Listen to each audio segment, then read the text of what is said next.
Priatelia, hajdala bajdala, skoro som si ucho odrezal. Zdraví vás veselý Ujdo Pajdo.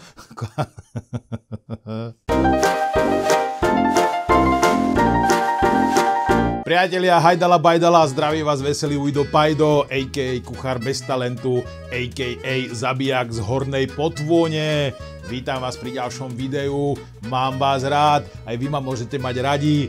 Moje videá majú obrovský úspech, konečne som presiahol hranicu 10 lajkov a 7 videní, za čo vám strašne veľmi pekne moc ďakujem.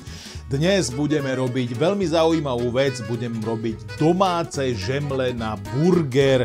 To znamená, že nebudeme robiť len burger, lebo ten už sme minule robili, ale tentokrát urobíme domáce žemličky, ktoré sú takéto tutti frutti presto pronto, ale samozrejme, ako vždycky, najprv si prečítame vaše úžasné drblé komentáre. Tu máme hned prvý. Ujdo Pajdo, som tvoja veľká faninka, volám sa Jolinka, mám 1,50 m, 1,50 m aj do šírky. Momentálne ležím v nemocnici, som po 3. výplachu žalúdka, pretože neviem odolať tvojim úžasným receptom, ale vždy, keď ich zjem, musím ísť do nemocnice. Čau, zdravím ťa Jolanka, do nemocnice. Tuto mi píše tajný spolok iluminátov. Ujdo Pajdo, snažíme sa vyhľadiť a zlikvidovať tento svet, ale moc sa nám to nedarí, furt vás je jak brablencov. Ale po tvojich receptoch sa zdá, že ten svet vyhľadíme do pol roka. Tu mi ešte píše Milánka malička. Ujko Pajko, mám 10 rokov. Keď som ukázala minulé môjmu macíkovi teba na obrazovke, vypadala mu celá srsť. Úplne na začiatok, odkiaľ vlastne pochádzajú burgerové žemle. Burgerové žemle nepochádzajú odnikadiaľ, burgerové žemle sa proste vyskytli. Čo budeme potrebovať na výrobu domácich burgerov? Na výrobu domácich burgerov budeme potrebovať takúto bílu múku. Všetci sa ma pýtate, jakú múku používam, už ja neviem, jak vám to mám povedať, že bílu, proste bílu, normálnu bílu múku. Ale tentokrát budem konkrétnejší, používam špaldovú múku, T830 alebo nejak tak sa to volá, ale je to špaldová múka a veľmi dobre sa z nej robí a je taká akože zdravšia, síce stojí 800 €, ale je úplne v pohodičke. Ďalej budeme potrebovať sezamové čo to je? Sezamové semienka, maslo, droždie, vajíčka, mlieko, cukor, sol a nie cukor ne, ale mad, pretože ja používam mad, tak budeme mať, ale tí, ktorí chcete, môžete si dať samozrejme cukor. Takže do takéto krásnej bílej misy si dáme takéto droždie, si ho tam šmrcneme porádne. Dáme tam za porádnu lyžičku takúto odmerkovú, asi toľkoto madu, aby sa nepovedalo. Šup, mad, šup, chod tam. A celé to zalejeme mliečkom zohriatým, nie horúcim, ale zohriatým, dobre, aby bolo teplé. Tak toto tam dáme. A poriadne to rozmiešame, ešte si trošku mliečka necháme. Trošičku si to takto rozmixujeme.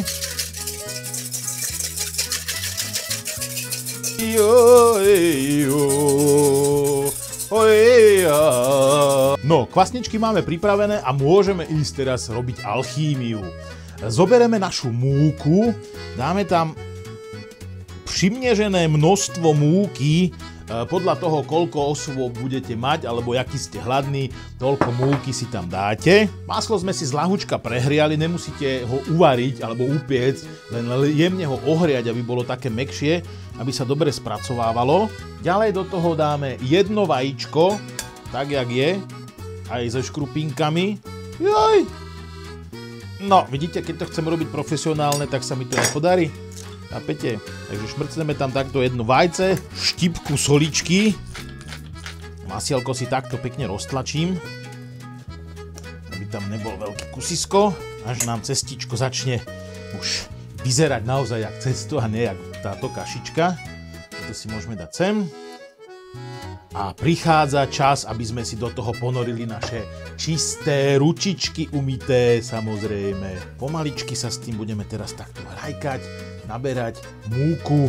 Cesto miesime a pridávame múku dovtedy, kým sa prestane lepiť na steny misky. musíte mať z toho také dobré, vláčne, naťahovacie cestíčko, ktoré sa vám nelepí na ruky, ale je také pružné, také parádička. Vidíte? Už to má ten šmrnc. Ešte ho trošinku premiesime. Prikryjeme to strečovou fóliou alebo utierkou, alebo keď máte misku s vrchnákom, tak kľudne vrchnák a odložte to na teplé miesto a nechajte cesto zdvojnásobiť svoj objem. Priatelia, ako vidíte, cestičko nám krásne napučalo. Pozrite na to, aké je úplne nádherné. Tutti frutti enzo benzo. Tak zľahučka premiesime a urobíme si z neho takýto šulček, približne rovnomerný, a rozkrájame si ho približne na rovnaké kúsky. Z tohoto cestička by mali výjsť také 3-4 žemličky.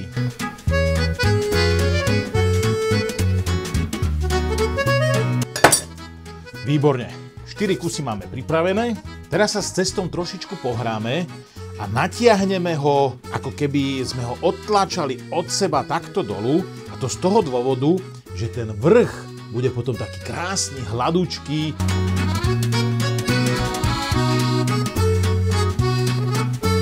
Trúbu si zohrejeme na 190 stupňov a budeme to piecť 13 minút. Ale zatiaľ si ešte bochníčky necháme trošku nakysnúť. Pred pečením ešte dve veľmi dôležité veci. Rozbijeme si najprv vajíčko. Takto, bielko aj žltko so všetkým. Tak. A potrieme si všetky žemličky, krásne zhora, z bokov, opatrne zľahka, netlačíme, ako keby ste išli malovať stenu, ale len takto pekne z bokov. Posypeme ich sezamovým semenom, môžete aj lanovým semenom, alebo aj chia semienkami. V tomto prípade ich robím také originálne, takže dávam sezamové semeno. A v tomto momente sme pripravení ich dať zapiecť. Pečieme na 190 stupňov 13 minút približne. Mali by byť krásne do hneda. Poďme na to. Recept na mleté mäso a na všetky ingrediencie, ktoré používam na skvelý domáci hamburger alebo burger, si môžete pozrieť v predošlom videu. A teraz počkáme už len, kým sa žemličky dopečú, a začneme to zase na seba vrstviť.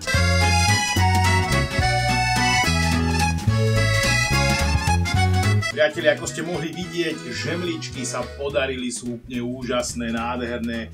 Kúkajte na to, pekné bochánečky. Sú domáce, nie sú proste uniformné ako všetky ostatné kupované, ale sú nádherné. Ešte sú horúce, takže dáme ich vychladiť a potom sa vrhneme do skladania 350 poschodového burgera. A keďže doteraz som veľakrát zabudol používať svoj úžasný, neskutočný plamenomet, tentokrát na to nezabudnem. A trošku si zľahúčka oflambujeme naše žemličky. Pekne vnútro zapečeme. Šakalakalaka. No a klasika. Zoberieme horčičku. Na spodok nabadláme trošku horčičky. Takýto kus masíčka, na ktorom je syr a kúsok takej omeletky, cibulku, ktorá bola namočená vo vinnom octe. Dá si tam takéto rajčinky, dám si tam kúsoček oharečky, aby sa nepovedalo, že nedávam tam zeleninu. To máme. A úplne najsam väčší vrch, pretlačiku, to hore. A jednoznačne čilíčko, kapičku. Jaj! Ušla ruka. A hambáčik je pripravený, nech sa páči. 300-kilometrový hambáčik a úplne na konci ho ešte trošku oflambujeme ze všetkých strán. Dobre, stačí, netreba to preháňať. Nech sa páči, hambáčik z domácich žemličiek je pripravený. Priatelia, verím, že tento recept na domáce burgerové žemle sa vám páčil. Mne sa podarili, robil som ich druhýkrát, sa priznám, ale sú úplne úžasné a perfektné. Ďakujem za vaše lajky, komentáre a priazeň, ktorú od vás dostávam. Je to strašne dobré, je to pozitívna energia a ja vám za to veľmi pekne ďakujem. A vidíme sa pri nejakom ďalšom videu.